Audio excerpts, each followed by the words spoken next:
I'll fill up the remaining seconds by saying if you have not already seen this on the internet, there is a wonderful illustration of the misuse of PowerPoint, and it is the Gettysburg Address delivered by Abraham Lincoln by PowerPoint, and includes technological setup problems, indecipherable graphs, and he fails to introduce himself. It's very funny.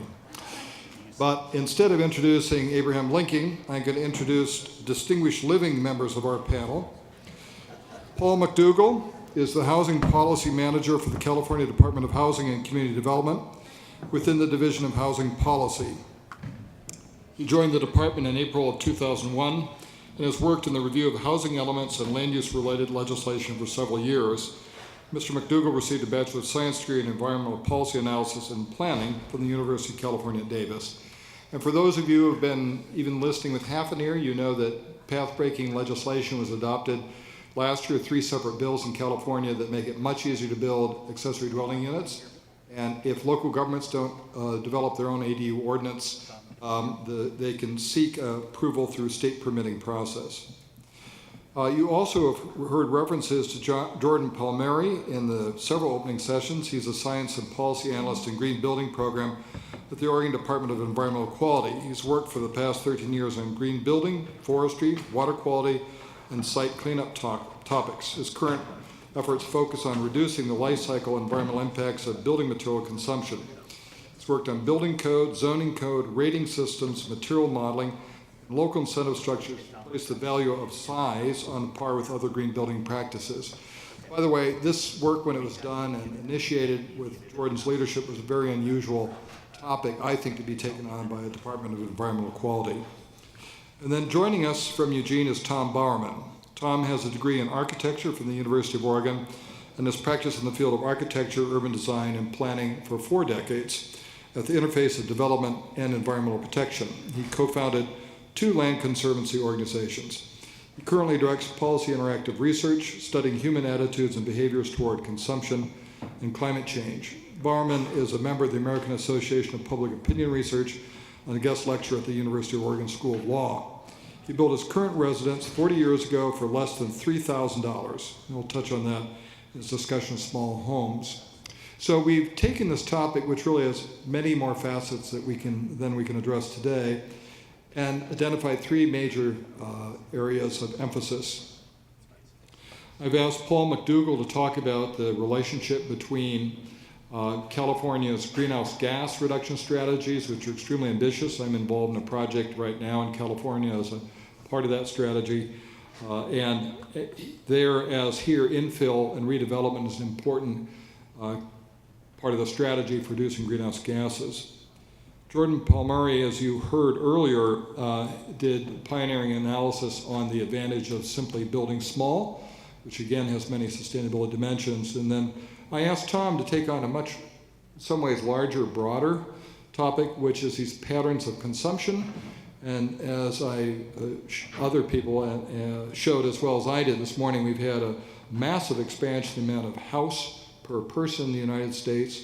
So Tom is going to talk about American attitudes towards consumption, and I've asked him to speculate a bit, or perhaps share some more than speculations about the relationship between house size and consumption patterns, which of course directly impacts the sustainability of our life and economy on planet Earth. So we will begin with Paul McDougall. Please welcome him.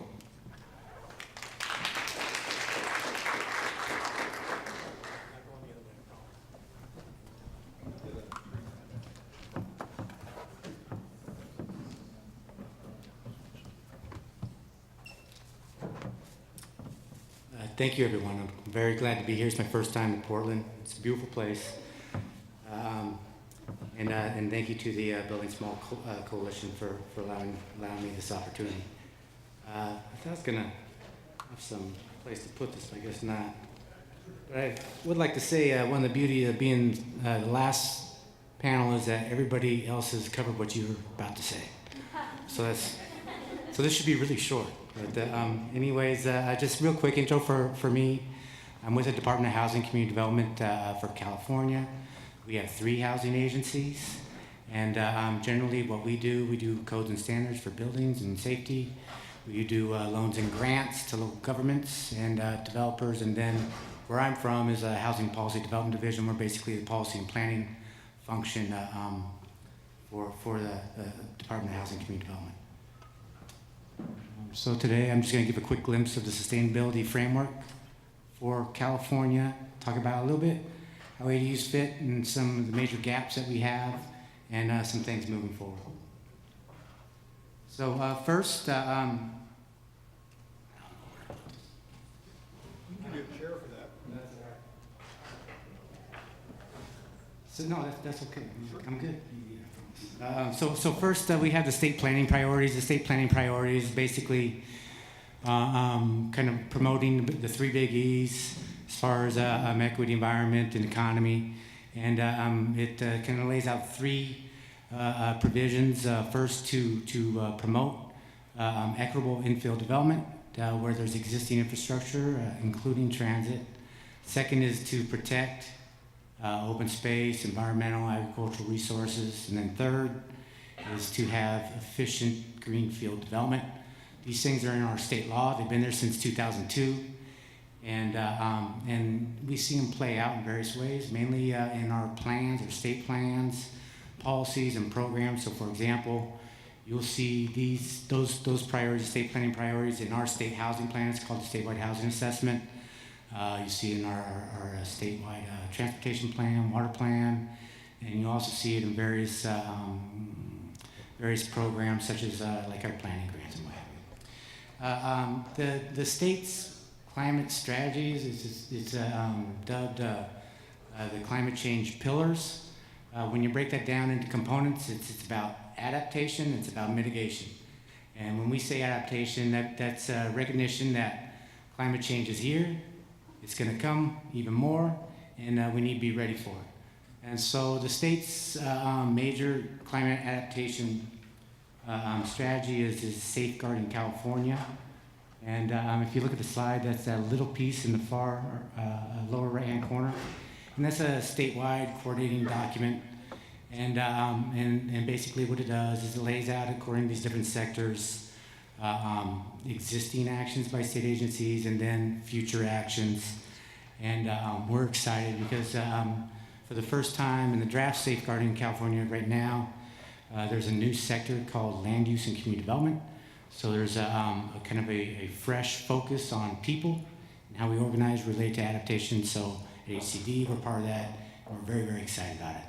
On the mitigation side of climate change, the big thing is our greenhouse targets.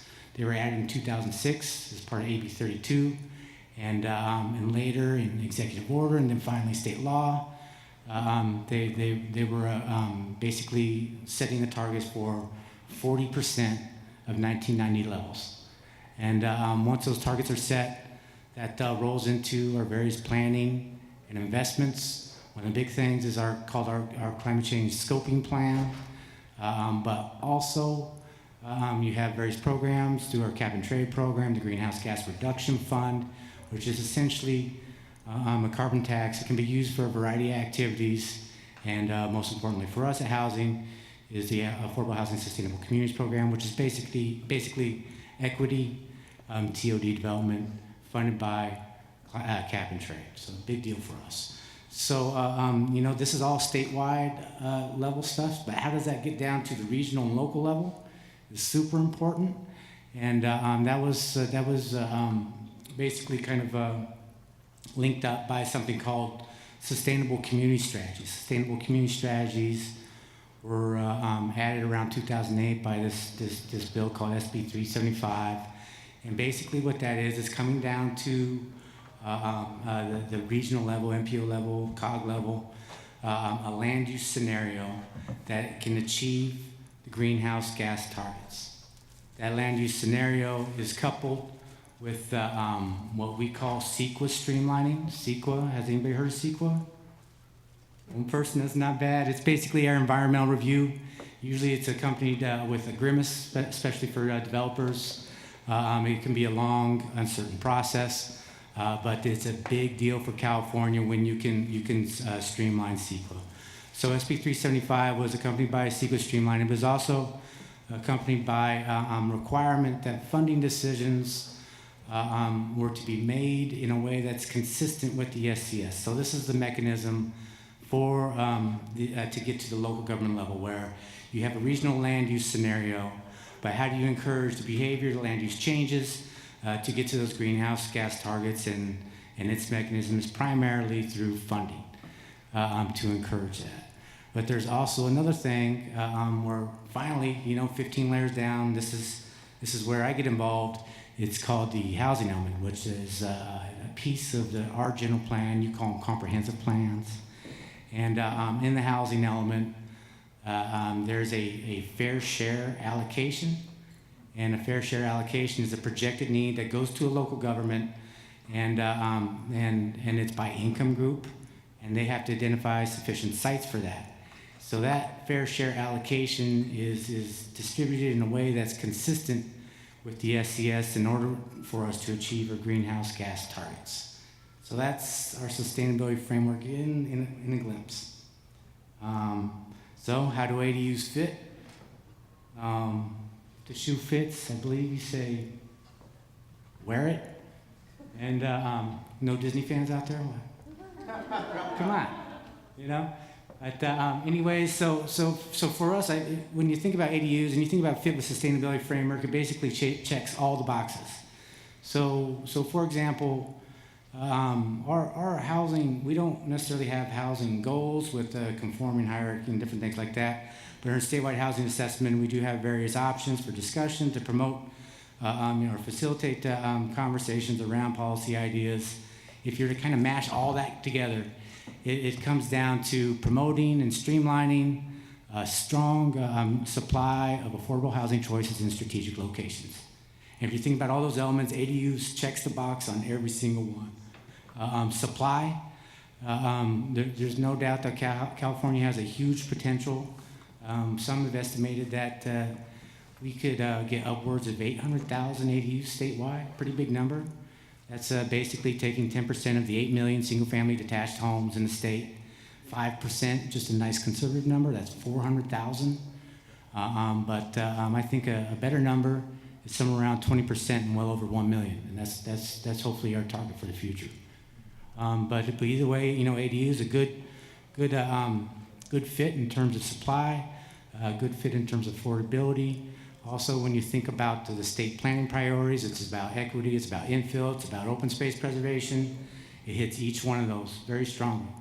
And even the last one, efficient greenfield development, why not? ADUs fit everywhere. 3 minutes. Already? Yep. Okay. Well, so I'm just gonna. I got a lot more to. Well, can we cover some of this in the questions and answers? I guess. Yeah. Okay. Cool. So we've had our landmark legislation. I just want to quickly acknowledge that is huge in terms of two things for VMT, for greenhouse gas targets. One is the parking. We now have statewide parking requirements of 1 space. We have exemptions for parking, not only by transit, but in a new category of converting existing space to ADUs, which brings me to this next bullet, converting existing space. Local governments, despite the legislation, can still decide where and how they permit ADUs, meaning what zones, what lot sizes, what heights, and what have you. Well, when it comes to converting existing spaces, they don't get to decide that. It's anywhere there's a single-family structure. So you're talking about opening up huge potential for California, and there's no parking requirements for that. And so that's a new category that was added, converting existing space, carving out within existing structures, garage conversion, accessory structures, and within that is also a junior ADU. And there's someone here that would be able to answer all your questions about that are you here, Rachel? I'm here. And talk to her. And then credit for state mandate, that RENA thing, but if you all want, you can talk to me about that. I was gonna get into trends about the uptick. It's huge statewide. You saw it with LA, with San Francisco. It's happening everywhere. And if we could just get 3/4 of our 539 local governments doing 5 units a year, we could be doing about 2,000 units a year. That's almost half of what our largest financing source produces in affordable housing. It's huge. But, even though tremendous steps have been made forward, there are gaps, there are things that we need to do. Does anybody recognize this? No Evel Knievel fans either? Okay, absolutely. I wouldn't say we're on that side of the river. We're probably on the other side of the river, but I mean, we've made tremendous progress through the Denise and the Bay Area Council as well as Senator Wachowski. But we've got work to do if we're going to get to 1 million ADUs. And the first thing, and a big thing, and if we're going to guide policy discussions for the future, is we have no idea statewide how many ADUs are being produced on a consistent basis and where. Without that, we can't evaluate performance. Without that, we can't modify policies and programs moving forward. Next is enforcement incentives. Where there's a will, there's a way. You can legislate and legislate and legislate, but if a local government does not want to do it, they will find a way. And there needs to be quick, swift action to be able to correct these things before they come to us every 8 years to review their housing plan. And then finally, fees.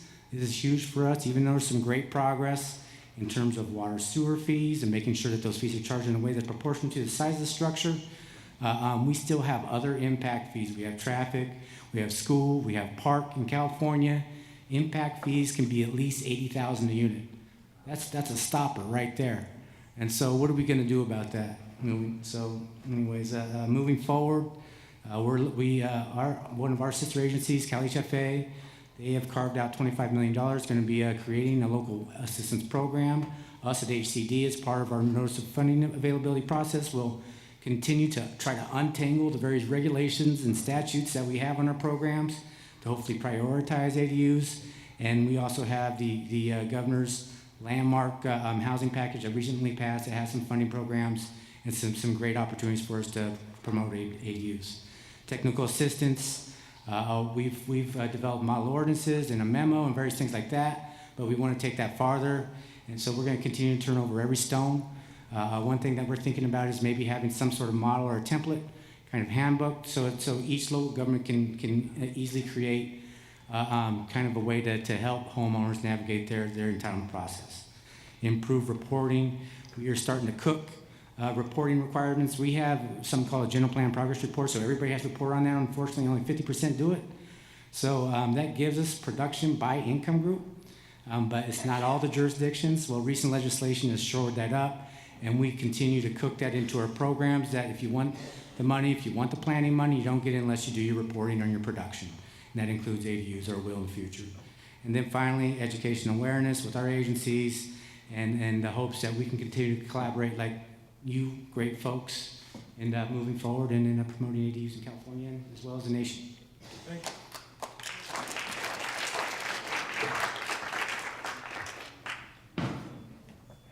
Yes, it is.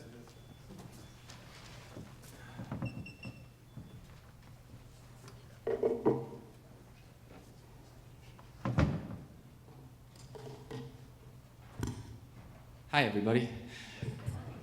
My name is Jordan Palmieri. I work at the Oregon Department of Environmental Quality in the Materials Management Program, and this is now my third Build Small, Live Large, and it's been a real pleasure to be a part of this from the beginning, and it's really nice to see so many familiar faces out there, and also nice to see so many new faces, because it's been great to see it expand to a national focus.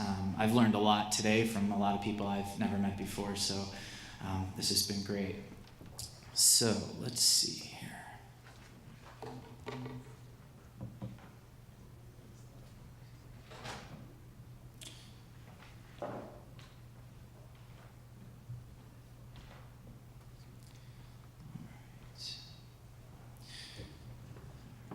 So yes. Tell a joke, keep them distracted. Here we go. Is this one mine? This is mine. Okay, here we go.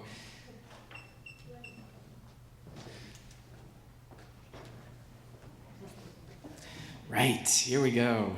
That was us. We blanked you. There you go. Got it. Okay, so today I'm going to talk about three things. Size, occupancy, and then stuff. The size is really important, as we all know, and occupancy is really important. And the reason occupancy is important is because big homes are not bad. They're not evil. They're not the enemy. They actually function really well when you actually fill them with people, and that's why occupancy is so important. And then stuff. Finally, I don't think we talk about this one quite enough, and I think I'm going to be introducing this today, this concept, and then I think that will segue nicely into what Tom's going to talk about. So let's first start with size. When DEQ started this work in about 2009, we were new to the green building field and trying to figure out where we wanted to spend our time and effort. So what we did was we looked at about 30 different green building practices and said, which one of these green building practices has the biggest environmental benefit over the life of a home? And here is a slide where I'm breaking the rules because it's probably difficult for you to read, but these are the climate change impacts of each of these 30 practices compared to an average standard single-family home of 2,200 square feet. And when you see a bar to the right, that means that home was able to reduce greenhouse gases compared to that standard home. So the bigger the bar is to the right, the bigger the benefit we get. And what did we find? We found that smaller homes had a bigger benefit than any of the other practices we analyzed. And multifamily homes, small multifamily homes, also had a big benefit. And it wasn't surprising to us that small homes had lower environmental impacts than larger homes, but what was the real finding here was that many of the other practices that are even being incentivized in the marketplace today through rating systems or incentives through the state or local governments were practices that were not achieving as big of an environmental impact or benefit as simply building a smaller home. So if you're trying to conserve material resources and save energy, building small is the best thing you can do. Here's a chart, again, showing not just the climate change impacts, but also waste generation, human health toxicity, ecosystem quality, and then finally resource depletion. And what we see is that the smaller homes, compared to the large dotted line, was able to considerably reduce the impact in all of these categories, not just climate change. And then the blue bar there is multifamily homes. And as soon as you compare two units side by side, a small home that's 1,200 square feet and a multifamily unit, you get more savings out of a multifamily unit because of shared walls, shared materials, more efficiency. And so this started us thinking about, well, these are the impacts on a small scale, but what about on a state scale? So here we looked at what it would be if you looked at the entire building stock in the state of Oregon and over the next 20 years reduced the size of new single-family construction by 1-2%, and then the last one all the way on the bottom is if we only built 1,200 square foot homes, what would happen? What would happen is we would reduce our total climate change impact of our entire building stock by 20%, and that's just building to code. That's not doing anything special. All that's doing is just building a smaller home. So we went about and did a bunch of work around this, and we had a lot of policy work. I'm not going to present any of it because everybody presented it this morning, and I don't need to do it again. So the next thing I'm going to talk about is occupancy.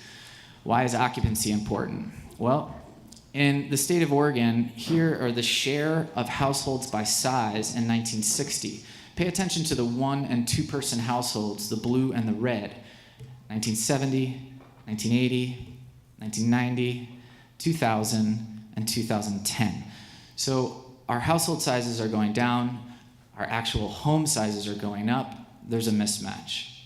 This next slide shows the annual energy usage of about 6 different size homes. What you see is what you'd expect. As the home gets larger, it's using more energy on an annual basis. The home in red there is my home. It's about 850 square feet. I have 4 people living in it. For each of these house sizes, what I did was I looked at census data and said, how many people on average live in each of these house sizes? So the next chart is the exact same size homes, but instead broken down by energy use per person in each home. And what you could see is that small homes matter, but also occupancy matters. How many people you have living in the structure matters quite a bit. This one on the far left is a 132 square foot tiny home on wheels. And everybody thinks this is the gem of the most sustainable thing in the world. But if you pack more people into a larger structure, you're actually going to be able to use less energy on a per person basis. So occupancy matters, and it matters quite a bit. The next slide is about a program that the city of Portland runs that is absolutely wonderful. It's called Resourceful PDX, and it talks about consumption. It talks about consumption of everything. How do we consume differently?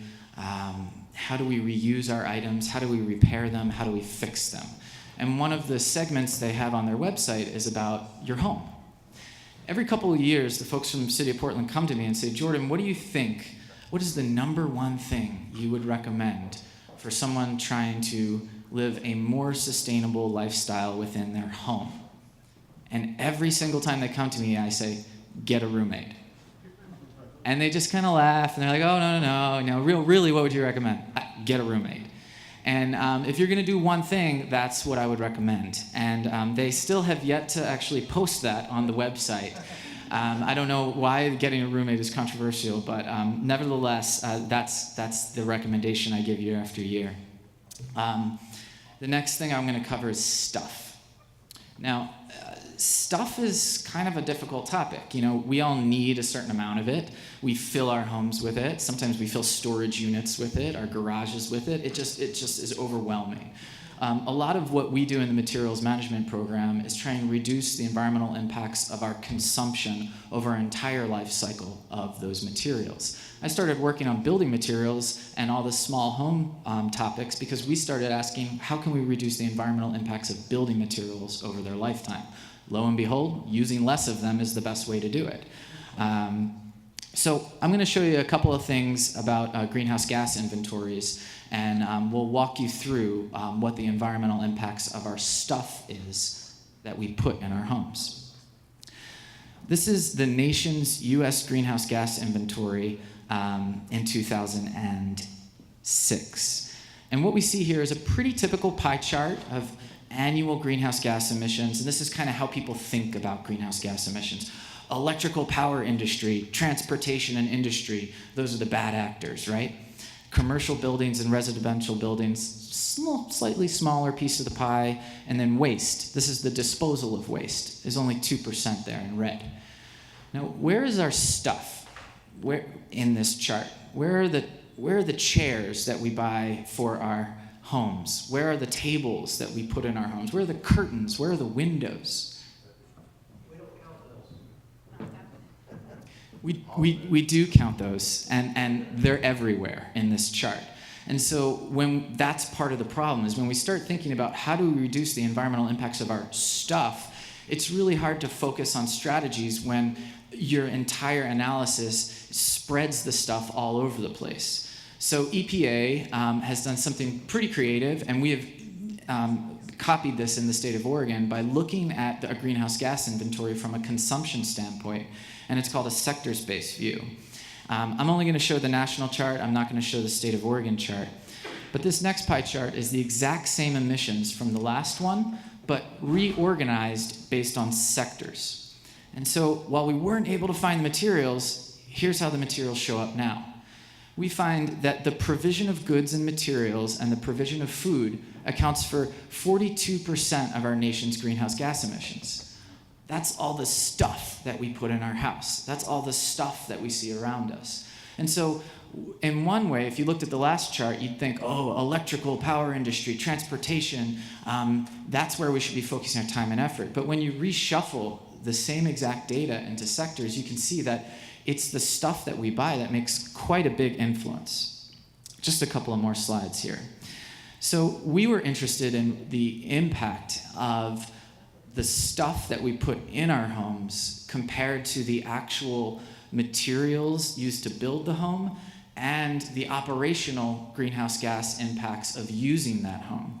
So based on the same original study that we did in 2010, this is a pie chart of the climate change contribution. It's a bar chart of the climate change contribution of the materials and energy and fuel use over 70 years for a 2,200 square foot home.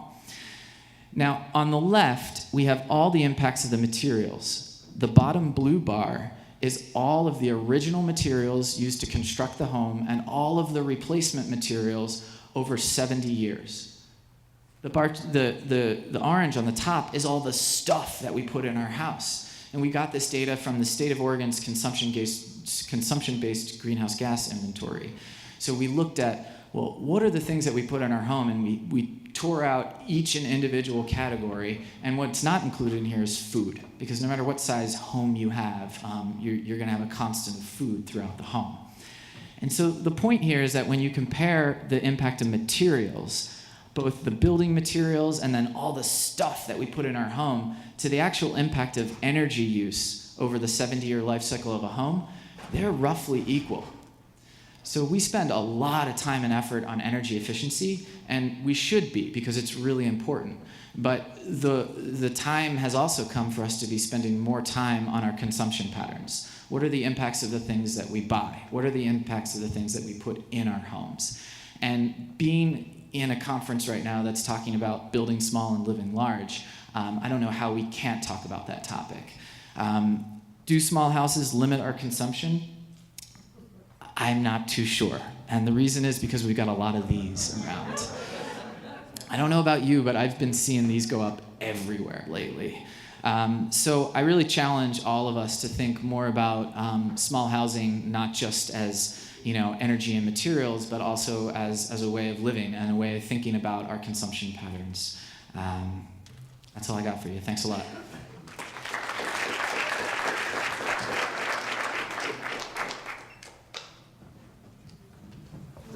Tom, you're on.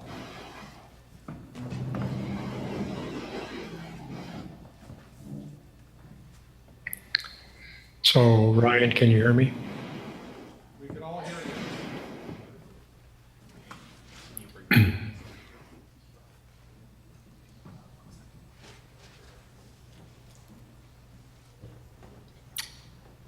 And if you want to go ahead and share. It says I am screen sharing. Or I'm sorry, start the PowerPoint presentation. So Tom, I did not explain that one of the reasons you're not with us. Are we there? So, Okay. Tom, I failed to explain to people why you're not with us in person, and the reason is a matter of principle, which is driving 225 miles round trip between Eugene and Portland to serve on a panel briefly is producing a lot of gas I think you can achieve the same thing using a few set of electrons. So thank you for living and demonstrating your principles, Tom. Take it away.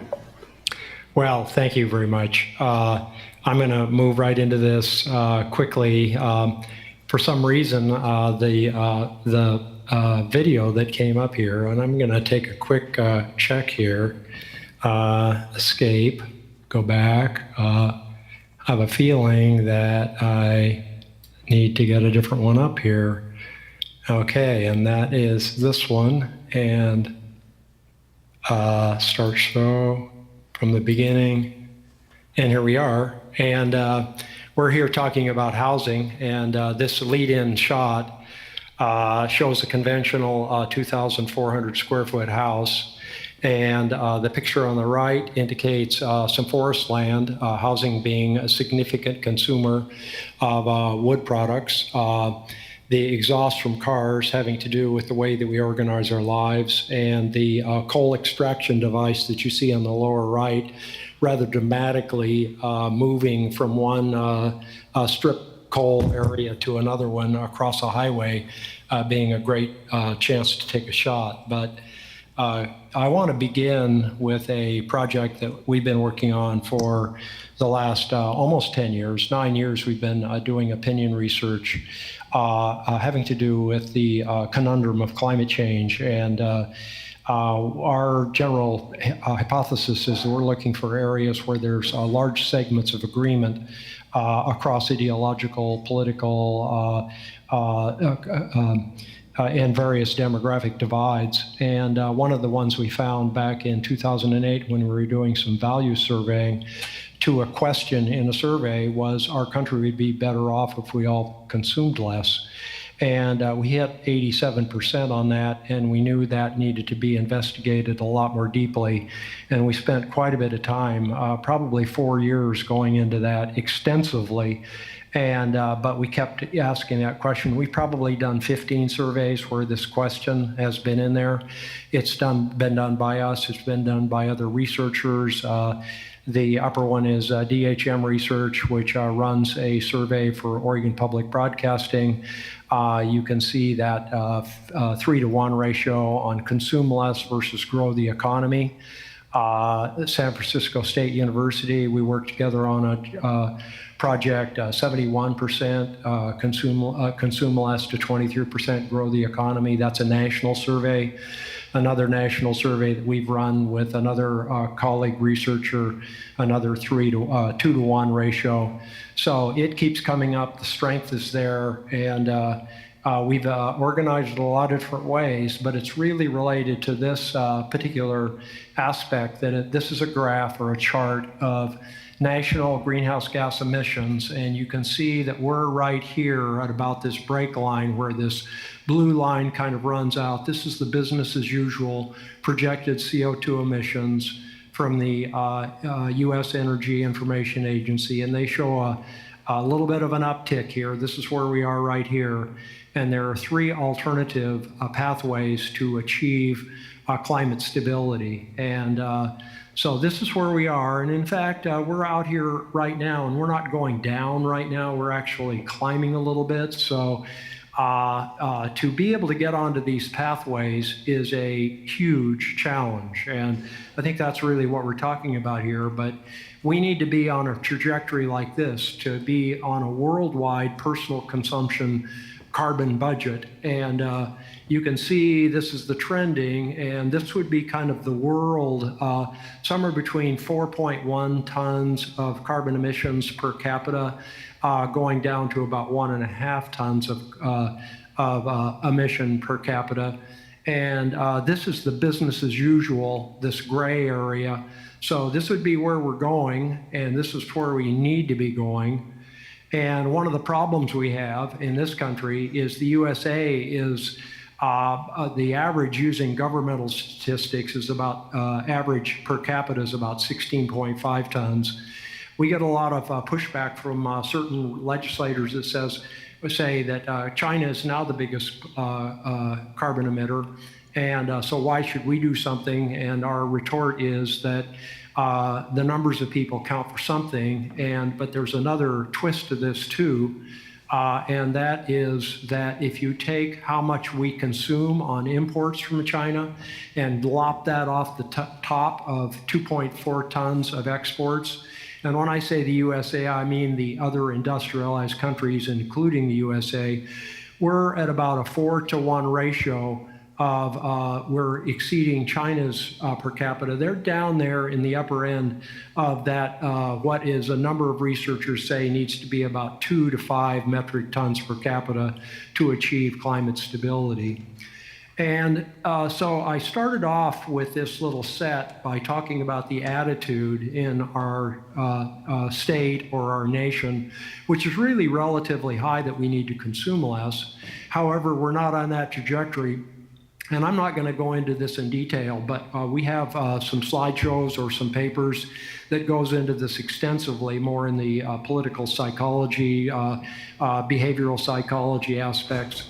But we are really motivated by our habits and our norms, the norms of our of behavior. We're comparing ourselves to other people.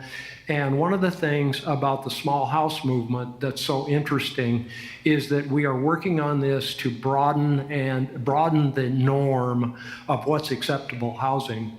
To get there, we start with the attitude that we need to reduce, and we ask the questions about behavior.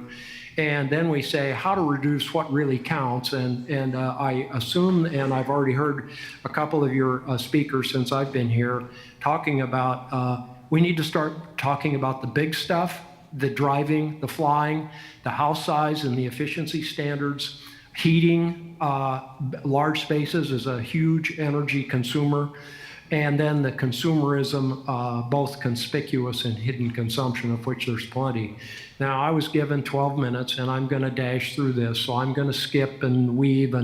But we are certainly talking beyond recycling our newspapers and bottles here. We're talking about major lifestyle changes, and we have some questions that we've asked in opinion research about are people ready to change their lifestyles, and they agree that we must and we should, and it would be a good thing, a good outcome, but we have not been able to turn that corner very well.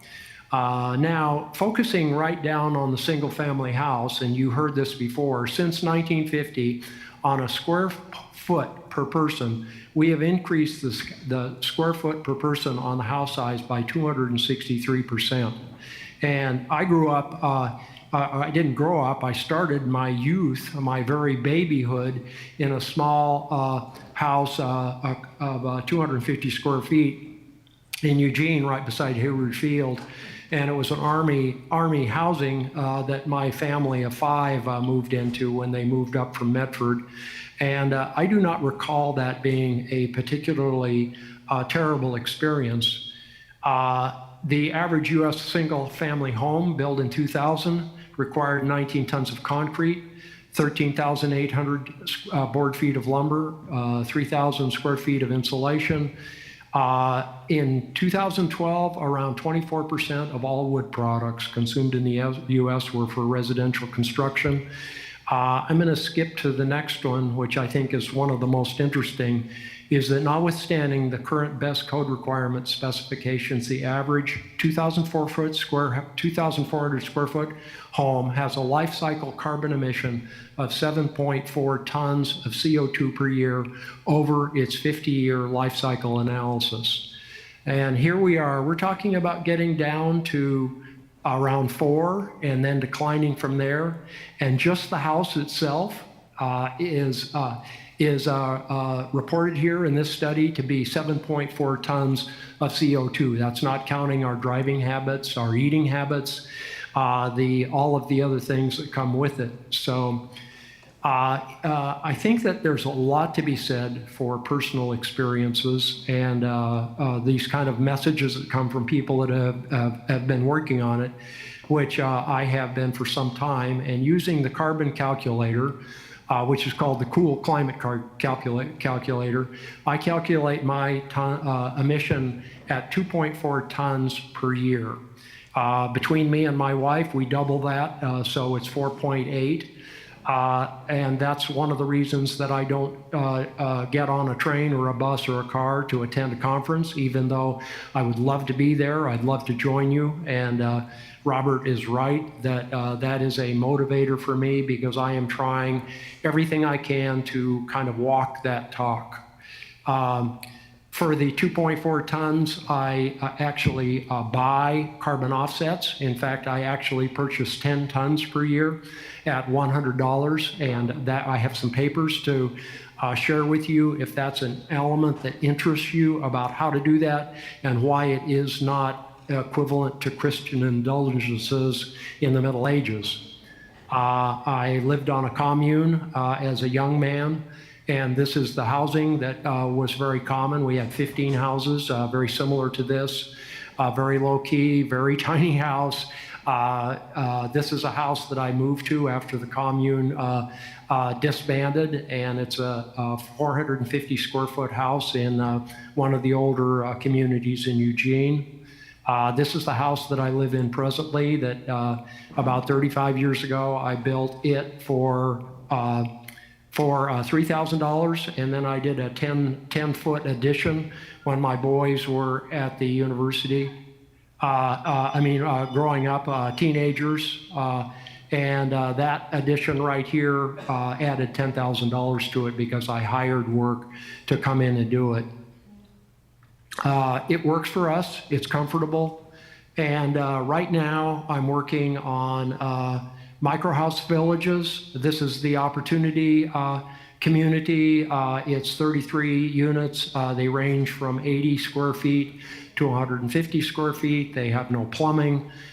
They were about $2,500 a set, and we're now working on Emerald Village in Eugene. A number of people have volunteered for building these. I'm working on that to some extent. And this is a picture that was taken 2 days ago. The plan for the village is just getting finished. We're aiming for a house like this to be delivered for about $25,000. That does not include site development costs, which are pretty extensive. Land does not include. This is just this house, plumbed, wired, all to code, very energy efficient. And coming back to dealing with this from the whole standpoint of that we find broad public support for reducing our consumption. There's this relationship of our individual behavior, finding leadership, which will work on this. In Eugene, we're very fortunate to have a very strong leadership council. And that's developing policy systems. They're working hard on, and I know it's very similar in Portland. Not all communities are like this, but there's a lot of emerging leadership and system policy changes to accommodate the downsizing to coincide with the attitudes that we've seen. So I don't know where I am on taking too much time, but I tried to rush through that. Are we okay, Robert? We're okay. We're a little more limited on our time for questions, but thank you, Tom. How about a round of applause for Tom?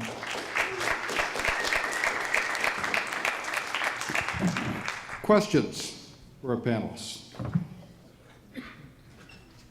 Yes, sir. The back. I was actually kidding about when I yelled out that we didn't quantify it, but I knew you would tell us that it was buried in there.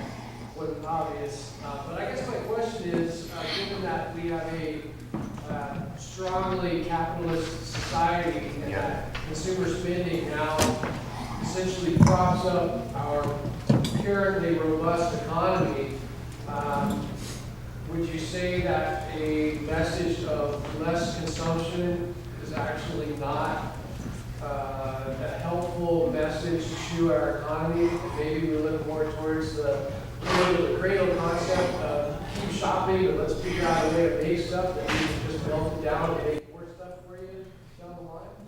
Well, I'm going to direct part of that to Tom because I think he only hinted at the level of rigor and analysis on attitudes on consumption. So, Tom, do you want to respond to that? And then I'll look to both Paul and Jordan if they want to add some comments.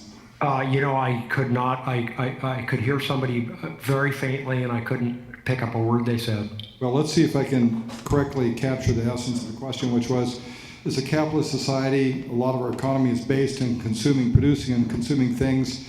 Is it really going to be an effective message to talk about consuming less, or should we focus more on creating products that can be reused and adapted?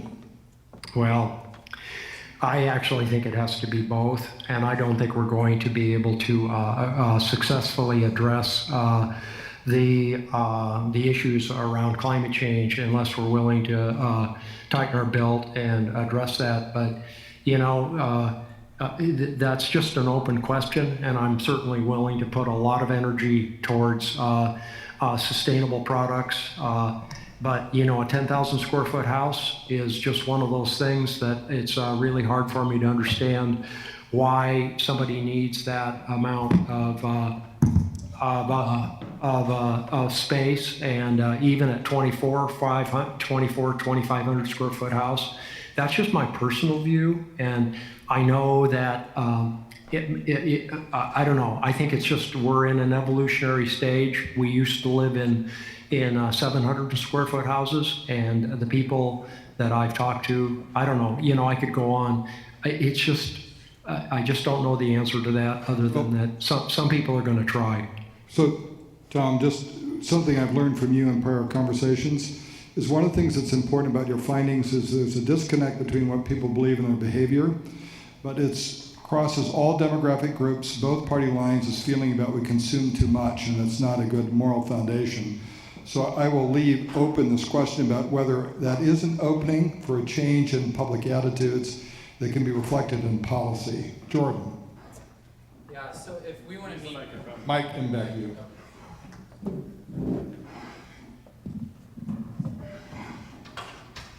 Okay, there we go. So if we want to meet any of our sustainability goals, whether that be at a city, state, or global level, we need to be consuming less, just flat out. If we recycled absolutely everything that flowed through the U.S. economy, we would reduce national greenhouse gas emissions by 6%. So recycling is not the answer. It is certainly a part of the solution, but just continuously cycling products throughout doesn't reduce the impacts of producing them to begin with. So I think that we need to be careful about just thinking that if you throw it in the bin, it just goes in this big circle.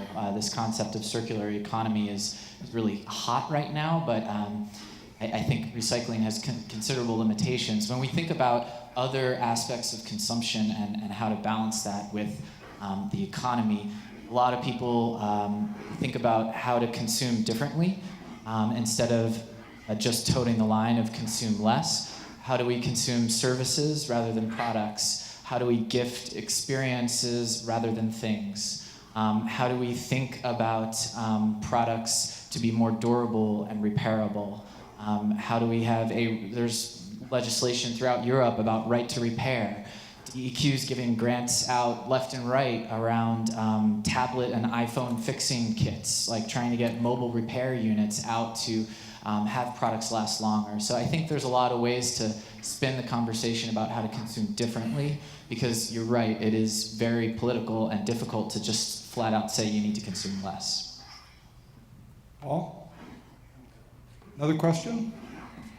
Yes.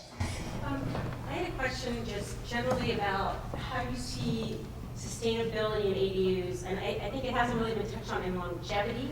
So the notion that building places that people want to stay for long periods of time. So the fact that you're creating opportunities for people to stay, whether it's in their neighborhoods or areas that they want to live there, they don't keep moving around, but the notion that ADUs might be able to kind of have this new paradigm in terms of ways of people think about their neighborhoods. And I partly say this, that I think sometimes some of the conversation doesn't also get at how ADUs, if they're well designed in terms of a site and incorporated into neighborhoods, can really be very expansive in terms of the quality of spaces that you are creating for people. And an 800 square feet, they can play like 1,200 square feet. I mean, I think there's a lot of perceptions, people fixate on the size thing or certain things, where sustainably, if you think about long-term what ADUs are providing, versus if you just put lots of people in tall apartment buildings on corridors, that the ADUs in this distributed kind of way are creating a sense of different type of community, or they're perhaps even allowing us to return to some very fundamental things about why we like our neighbors, or how we can live together in a way that's respectful of privacy, semi-privacy, as we live closer together, move back towards kind of more urbanish kind of model. Sorry. Jordan? Yeah, no, I think that's a really great comment, and I didn't talk much about ADUs because everybody else is today. And one of the things we found out from our survey that we conducted a number of years ago that was really interesting is that in Portland, despite having no owner occupancy requirement, almost 80% of the owners that developed the ADUs still lived on the lots. And so they were investing in a home. They were investing in a place, in a neighborhood. And people lay down roots. It's, I think we don't see as many modular ADUs out there and, prefab ones, because people love to design these and make them theirs. And by doing that, they're laying down roots in their community, hopefully sharing more, hopefully getting to know their neighbors more. And so I agree, ADUs do have that potential to create a sense of place and community, which will help with the broader picture of how do we sustainably live. I think embedded in your question is also the recognition we now have science backing up the observation that relationships contribute far more to happiness than the consumption of things. This is now a big field of research, and that it relates to health and longevity of life. So one of the interesting questions about ADUs and urban design is how do we design spaces in urban areas that contribute to the sharing of social experience over the consumption of things? And I think that will be an interesting area for inquiry. Tom, did you want anything in response to the question? No, I think that answers it. In our own situation, I was wondering how I explain how I live. This is essentially an ADU that I live in. I live on a couple 100-acre farm that my that my parents settled a long time ago, and I'm 70, so that gives you an idea about the duration. But we have an umbilical cord essentially to the mothership, the other house, but it wouldn't really work very well anymore without something like this. But my kids live in the main house and with my grandkids, and my small house is where my wife and I live. So it's a way of addressing a set of issues, and it's very much the same way of people that I know that are living in urban areas where they develop social relationships around how these housing situations work with each other. So I want a hand. Is there another question? Yes. I was just wondering, carve-out units that are created within the existing conditioned space in homes, they have such a great sustainability component because they use the unused portions of homes much more efficiently. And has anyone looked at the possibility of opening up PACE financing specifically for homes that are carve-out units, like the junior accessory dwelling units that we passed into law in California, and creating that financing vehicle for what truly is the lowest hanging fruit in the housing equation from a cost perspective, for both development and rental perspective. So is PACE financing one of the options for these very simple carve-outs? Paul, did you have any observations? Well, when the recent legislation passed, we knew that financing had to be a piece of it. And we've been looking at every single funding source we have, and there's oftentimes a single structure of whether it be federal to state regulations, the statute, to guidelines that we really kind of limit ourselves in what we can do and what we can prioritize, and we're not that nimble. And so I feel like right now we're evaluating those opportunities. There's a lot of focus on it, and some of the funding that is coming down for us for California. We'll be looking for ways to do that as well as for what you need. I think we have time for one more question. Yes. This weekend is very exciting as sort of an ADU love fest. But as I think it's also really, I'm just starting some ADU projects, and I think for me it's really important to recognize the sort of the downsides or the sustainability sort of downsides to ADUs too. And so I just wanted to understand what you guys see as potential downsides to ADUs on the sustainability front. As opposed to just the benefits. What was the question? What are the if we're considering sustainability, what are the potential downsides of the accessory dwelling units as a housing new and bigger housing choice? All right, so I'll mention two, and I hinted at this before, is that big houses are actually a really efficient way to house people if you actually use them to their full occupancy. So if you had 5 1,000 square foot homes and put one person in each of those homes, and then compared that and the impacts of that to putting 5 people in one 5,000 square foot home, the impact of the 5 people in the 5,000 square foot home would be way lower than the impact of the individual homes. So I think that is one danger of it. The reason why ADUs are popular is because our household size, our preference, our choices of who we want to live with and how big our household is changing. And so that is your preference and my preference, not something that government or anybody else can influence.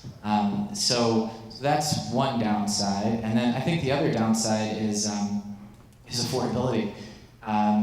We found that these are not cheap to build. I know there's been a lot of great presentations about how to make them more affordable and how to truly have them be a solution to affordability. But I think we're just starting to get there. Right now they are very shiny and can be very expensive. Jordan, I think your advice is if we all took in a roommate, it's a really interesting one that might easily solve short-term housing problems. You'd have to be more social and sociable. we would be denser and more intelligent at the same time, and we would certainly be consuming less per person. So I think that's great advice, and hope something you share during the cocktail hour, which will follow the closing session, which begins in 15 minutes. We want to please thank our panelists, including our guests from Eugene, Tom Bowerman, Paul McDougall, and Jordan Palmieri.